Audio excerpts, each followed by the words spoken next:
Nous sommes au 21e siècle, plus précisément en 2022, et le matériel d'un artiste a beaucoup évolué. Alors quand je parle d'artiste, c'est vague, c'est très étendu même. Il y a plein de disciplines artistiques.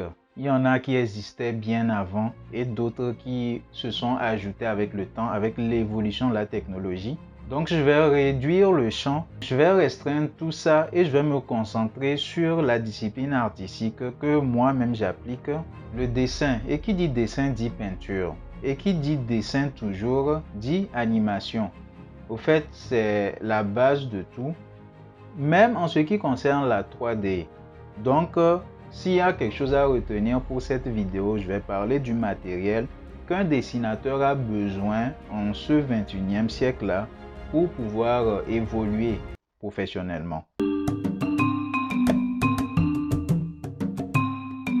Avant, comme matériel, on utilise bien évidemment les classiques tels que des crayons de différentes sortes allant de B à H. Il y a les feuilles de papier de différentes sortes, de différents formats, de différents grammages.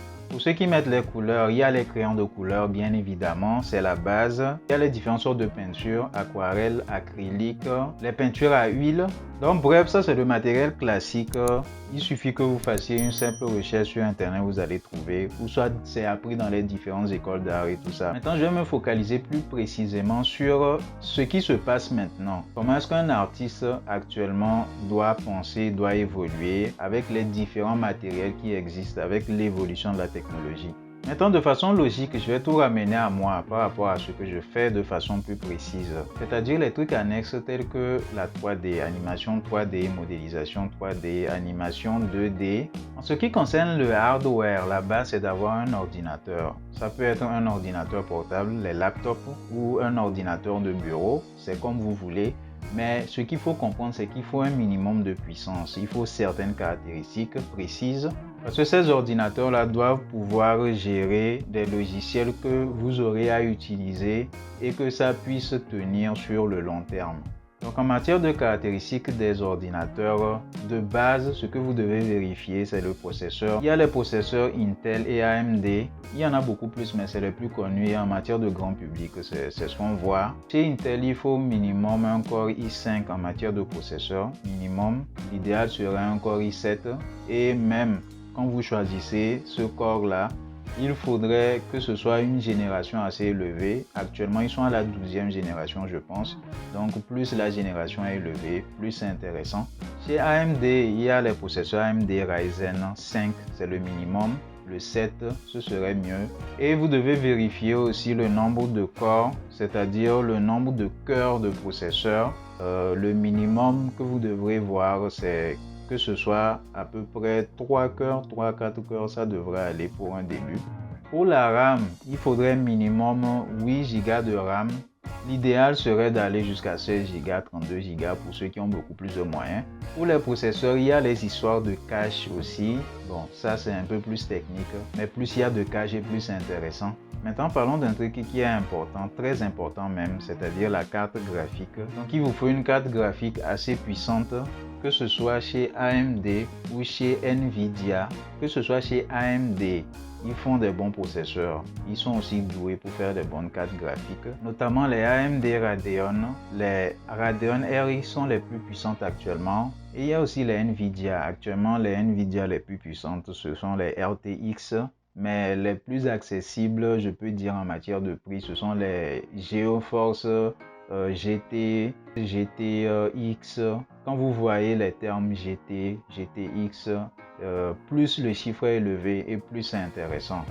Mais l'idéal serait d'avoir une RTX. C'est un nouvel type de technologie d'affichage. Bon, quand on parle de RTX, au fait, ils veulent mettre l'accent sur le ray tracing. Le ray tracing, c'est quelque chose qui a rapport avec la lumière au niveau de l'affichage. Donc dans les jeux vidéo, les lumières sont beaucoup plus réalistes, donc ça donne des rendus plus intéressants. Et maintenant au niveau de disque dur, vous devrez chercher à avoir les disques durs avec le plus de capacité. 1 Tera minimum serait l'idéal, mais bon, 512 Go ça pourrait aller. Mais le plus important, ce qu'il faut vérifier, c'est est-ce que c'est un SSD, parce qu'il y a les disques durs HDD qui sont pas mal, mais les SSD ont une vitesse de lecture beaucoup plus grande.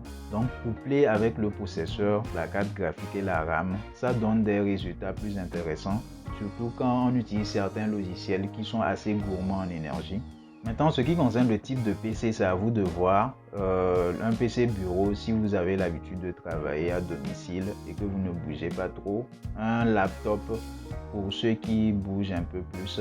Mais néanmoins, les PC bureaux sont généralement beaucoup plus puissants parce que quand on miniaturise les différents composants, ça perd en matière de performance. Toutefois, les laptops actuellement sont en train de rattraper petit à petit les PC bureaux, donc c'est déjà pas mal.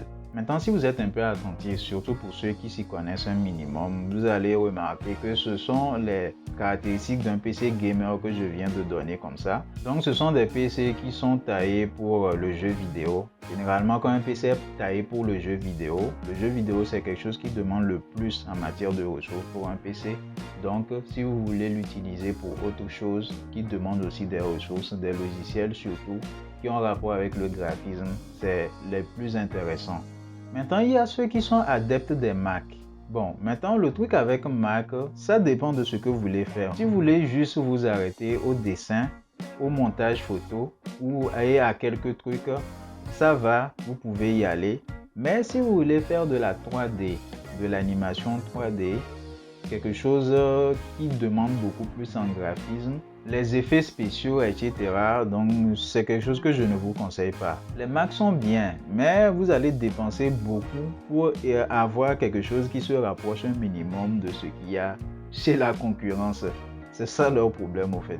C'est bien taillé pour le nomadisme, pour se déplacer facilement. Ça permet de faire les montages vidéo. Les photographes, ils utilisent ça, c'est bien. Mais pour ceux qui font la 3D particulièrement, c'est quelque chose que je ne conseille pas particulièrement. Maintenant que vous avez votre PC, il vous faut une tablette graphique qui est généralement accompagnée d'un stylet et c'est avec ça que vous allez dessiner. Vous allez essayer d'avoir quelque chose qui se rapproche le plus de ce qui se fait sur le papier. En matière de cartes graphiques, il y en a différentes sortes. Il y a les cartes graphiques sans écran, c'est-à-dire vous allez dessiner à l'aveugle. Généralement, ceux qui font du digital painting, de la peinture numérique, ils n'ont pas généralement forcément besoin de le faire comme sur du papier. Et pour ceux aussi qui font de la 3D, la modélisation 3D, ils sont un peu habitués à ça. Au début, c'est pas évident à faire parce que surtout quand à la base, tu commences par dessiner sur le papier, tu as besoin de regarder ce que tu fais et tout ça là. Dessiner à l'aveugle sur un truc, tu regardes ton écran devant, c'est un peu bizarre, mais c'est les tablettes les moins chères. Et à l'époque où les tablettes à écran étaient vraiment excessivement chères, ça coûtait dans les plus de 1000 € et consorts, les tablettes à écran. Donc c'était ce genre de tablettes là qui étaient les plus accessibles. Maintenant, il y a les tablettes à écran, bien évidemment. Maintenant, avec la concurrence, avant il n'y avait que Wacom. La marque Wacom qui faisait ce genre de tablette là, il les faisait très cher. Maintenant avec la concurrence telle que les Huion, XP Pen, etc. Donc grâce à eux maintenant il y a des prix beaucoup plus accessibles. On peut les avoir à partir même des 200 € et consorts. Donc ça va de la plus petite à la plus grande. Donc les tablettes que je viens de citer là sont des tablettes qui doivent être branchées à un PC. On ne peut pas les utiliser toutes seules comme ça. Donc il faut les brancher au PC pour pouvoir les utiliser. Donc ça va vous créer une extension de votre écran et vous aurez quelque chose de tactile avec le stylet et ça vous reproduit les différentes sensations que vous êtes censé avoir avec le matériel réel que vous utilisez à la base. Maintenant, une petite précision pour les tablettes. Vous avez la possibilité d'avoir les tablettes que vous n'êtes pas obligé de brancher à un PC, des tablettes qui se suffisent à elles-mêmes. Et la meilleure dans cette catégorie, c'est bien évidemment l'iPad. Avec un iPad et leur stylet là. Leur stylet, franchement, après avoir testé plusieurs types de tablettes, c'est le meilleur en matière de sensation. C'est beaucoup plus proche du dessin sur papier que les autres. Les Wacom et tout ça, c'est pas mal, c'est bien, c'est déjà bien, c'est très bien, mais les iPads avec leur stylet, l'Apple Pencil, là, c'est un autre niveau. La première fois que j'ai utilisé ça, j'étais vraiment surpris. Mais bien évidemment, comme c'est Apple, bon, vous devez avoir de l'argent. Parce que l'iPad a un prix, l'Apple Pencil aussi a un prix. Il y a les iPads qui sont accessibles, qui sont pas mal. Vous pouvez faire du dessin dessus. Si vous voulez uniquement faire du dessin et de la couleur, ça va. Mais si vous voulez faire plus de la 3D, du montage et tout ça là, il vous faut des iPads beaucoup plus chers à partir de l'iPad Air. L'iPad Pro, bien sûr, c'est l'idéal. Donc, en gros, au lieu d'avoir beaucoup de matériel, c'est-à-dire un PC couplé à une autre tablette, ce gros ensemble-là, vous aurez uniquement une tablette avec un stylet sur lequel vous allez travailler. Mais attention, vous ne pouvez pas utiliser tous les logiciels parce que c'est Apple. Et Apple, ils sont d'une façon, c'est pas tous les logiciels qui marchent dessus. Et généralement, les logiciels les plus intéressants, bon, moi personnellement, par rapport à ce que je fais, c'est au niveau des PC et vous avez une certaine liberté. Donc, à vous de voir. Quand je serai dans la partie logicielle, vous allez mieux comprendre. À part les iPads, il y a bien sûr les tablettes telles que les Samsung, les tablettes Lenovo, Huawei, Xiaomi, etc. À peu près les différentes marques qui font des téléphones ont des tablettes. Mais de leur côté, bon, je ne sais pas trop leur stylet, comment est-ce que ça est. Est-ce que c'est aussi bien que l'iPad? Et est-ce que les logiciels qu'on utilise, les applications plutôt, bon, puisque c'est au niveau des tablettes, est-ce que les applications qu'il y a sur iPad qui sont très intéressantes pour l'iPad, est-ce que ce serait intéressant au niveau des tablettes Android? Ça, c'est une autre question. Je ne peux vous conseiller que ce que j'ai vraiment testé. Bon, c'est à peu près tout en ce qui concerne le hardware. Maintenant, parlons du software. Petite pause, je fabrique des figurines. Je vais vous montrer les quelques-unes que j'ai fait. Par exemple, là, il s'agit du monument de la Renaissance africaine. Là, c'est le monument de l'indépendance du Togo, bon, que j'ai gardé, ça fait un moment. Là, il s'agit de la figurine de Thomas Sankara. Donc, bon, c'est pas tout. J'ai fait aussi quelques portraits. Il y a plusieurs figurines comme ça que je fais. Je vous invite à aller jeter un coup d'œil. Les liens sont dans la description. Et aussi, il y a mes jeux vidéo qui sont toujours sur mon site. Vous pouvez aller jeter un coup d'œil. Il y a un qui est totalement gratuit et l'autre qui a un prix vraiment très bas. Au fait, ce qui m'intéresse le plus, c'est d'avoir vos retours. Dites-moi si ça vous plaît. Dites-moi ce que je dois améliorer pour la suite. Les différents logiciels à utiliser. Sur PC, en ce qui concerne le dessin, il y a bien évidemment Photoshop. Photoshop est certes utilisé par ceux qui font du montage des images, par les photographes. Bon, bref, ça porte bien son nom, Photoshop. Mais en matière de dessin, c'est très bien. C'est ça que j'utilise. J'ai utilisé pendant des années. J'utilise même ça toujours actuellement. Et c'est bien en ce qui concerne le dessin. Du digital painting. Le digital painting, c'est-à-dire la peinture de façon numérique. On peut essayer de reproduire ce qu'on peut faire dans la réalité, l'aquarelle, la peinture à huile, l'acrylique, etc. avec les différentes broches et on arrive à avoir des résultats plutôt très intéressants. Maintenant, à part Photoshop, il y en a d'autres tels que Corel Painter, Affinity Designer, Clip Studio Paint que j'utilise aussi. C'est très pratique. Il y a des logiciels gratuits aussi tels que GIMP, etc. Il vous suffit de taper sur Google les alternatives open source ou gratuites de Photoshop et vous allez trouver. Pour faire de l'animation, il y a toujours Photoshop. Bon, des gens ne le savent pas, mais on fait aussi l'animation dans Photoshop. Je l'utilise notamment pour faire quelques GIFs ou quelques petites animations. On peut faire même des animations beaucoup plus grandes. Ça dépend de comment est-ce qu'on utilise. Je connais un artiste qui fait de vraies animations avec. Il y a Clip Studio Paint ils ont rendu ça beaucoup plus facile d'utilisation. C'est plus adapté. Clip Studio Paint, au fait, c'est un logiciel japonais qui est utilisé de base par ceux qui font du manga. Donc, c'est un peu plus adapté pour le manga. Bon, bref, c'est ça leur public niche et ça a certaines particularités. qui sont plus intéressantes là-bas par rapport à Photoshop. Et pour ne pas oublier, sur iPad, vous avez Procreate. Procreate, c'est un logiciel, bon, sur tablette, c'est une application qui est vraiment très intéressante. Pour les possesseurs d'iPad, je l'ai utilisé pendant un bon bout de temps. C'est vraiment génial. Au fait, c'est comme Photoshop et les autres logiciels là, mais ont beaucoup plus simplifié. Ils ont simplifié le truc au maximum. Tu n'as pas besoin de trop réfléchir, d'aller chercher dans les différentes options. Ils ont rendu l'interface simple. Et les outils, au fait, ça te donne une expérience beaucoup plus proche de la réalité. Et c'est comme les autres logiciels que j'ai cités. On peut faire du dessin, de la peinture, digital painting. On peut faire de l'animation dedans aussi.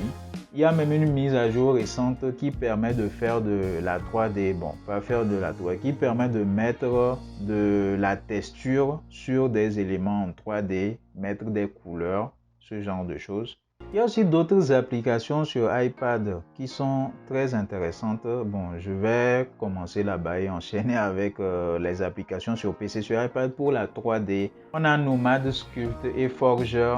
Ce sont les plus intéressantes. Bon, Nomad Sculpt en particulier, c'est très intéressant. J'ai utilisé ça pour faire de la modélisation. C'est très bien pour ceux qui ont un iPad. Et sur les PC maintenant, pour la 3D, il y a différentes sortes. J'en ai parlé dans d'autres vidéos. Il y a les logiciels de modélisation façon sculpture tels que ZBrush. Il y a les logiciels de modélisation avec des polygones, c'est-à-dire on utilise des trucs tels que les cubes, les sphères, etc. pour les assembler, essayer d'avoir quelque chose. On n'a pas forcément besoin d'une tablette pour ça. Il y a Blender, Maya, 3D Studio Max, à peu près, etc., etc. Et Blender, c'est un logiciel très intéressant dans lequel on fait plein de choses. On peut dessiner, on fait de la modélisation 3D, en sculpture comme dans ZBrush, de façon polygonale aussi. On fait même de l'animation 2D, 3D, c'est la base. On fait des effets spéciaux. Bref, Blender, c'est devenu quelque chose de vraiment génial. Maintenant, pour la 3D, il y a des logiciels très spécifiques. Il y a Substance Painter, par exemple, qui est pour les textures, faire les textures. Quand tu finis de modéliser, tu dois faire des textures. Il y a Marmoset Toolbag, c'est pour faire des rendus en temps réel. Ça te permet d'avoir un bon résultat très rapidement au lieu d'un rendu normal dans les autres logiciels qui prennent beaucoup plus de temps. Dans Blender aussi, ils ont ce type de rendu là. Donc c'est pour ça que je disais, si tu maîtrises Blender uniquement, tu n'as pas besoin de tout le reste. Concernant la 3D, bref, c'est à peu près ça, les différents logiciels dont vous avez besoin et tout ça là. Toutefois, il faut bien comprendre que ce ne sont que des outils. Les matériels que j'ai cités, les logiciels que j'ai cités ne sont que des outils. Ça ne va pas te permettre de faire quelque chose de meilleure qualité ou pas. Tout ça, ça dépend de toi, ça dépend de tes skills, ça dépend de ce que tu as appris, de ton expérience. Et si tu n'es pas très bon, c'est comme dans la réalité. Si on te donne un crayon que tu ne sais pas dessiner, les chances que tu fasses de la merde sont assez élevées. Donc c'est pareil avec le reste. Il y a des débats que je vois très souvent, notamment sur TikTok. Je traîne souvent dessus pour voir, il y a des choses que les jeunes se font. Il y a des vidéos d'artistes qui montrent ce qu'ils savent faire en matière de dessin avec des tablettes comme l'iPad par exemple. Il y a des gens dans les commentaires qui disent c'est trop facile, qu'avec les logiciels maintenant, les choses sont faciles à faire et tout ça là. Il n'y a que des gens qui n'ont jamais essayé pour dire ça. Moi, je trouve que dessiner sur papier, bon, moi à la base, puisque je viens de là, c'était beaucoup plus simple pour moi. La première fois que j'ai utilisé une tablette graphique, franchement, les sensations étaient totalement différentes. C'était pas évident. C'est un autre apprentissage au fait. C'est un autre truc pour pouvoir s'adapter. Et vous allez sûrement vous dire pourquoi s'adapter. On peut juste faire les choses avec du papier. Eh bien, le monde a évolué. Le monde a évolué. Et si tu veux évoluer dans ce monde-là de façon professionnelle, dans ce genre de médias-là, tu es obligé de le faire.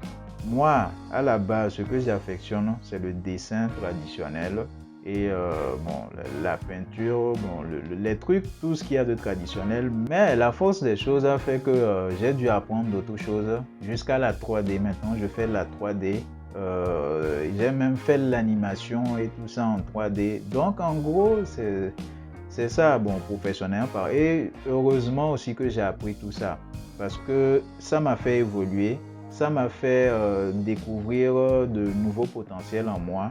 Je me suis rendu compte que j'étais vraiment à l'aise avec la 3D. Ça me faisait peur avant, mais il faut passer par là. Il faut passer par là et le monde change et on ne peut pas rester à la traîne. Alors dites-moi, vous en pensez quoi de tout ça? J'ai fait cette vidéo surtout pour répondre à des questions que je vois très souvent et que j'essaie de répondre individuellement. Quel type de matériel tu utilises, quel genre de tablette et tout ça. Donc là, j'ai fait quelque chose d'assez englobant. Si quelqu'un a besoin de ce genre de réponse-là aux questions qui se posent, donc il suffit juste de l'envoyer cette vidéo. Donc n'hésitez pas à partager, à en parler autour de vous, à ceux qui sont artistes et tout ça.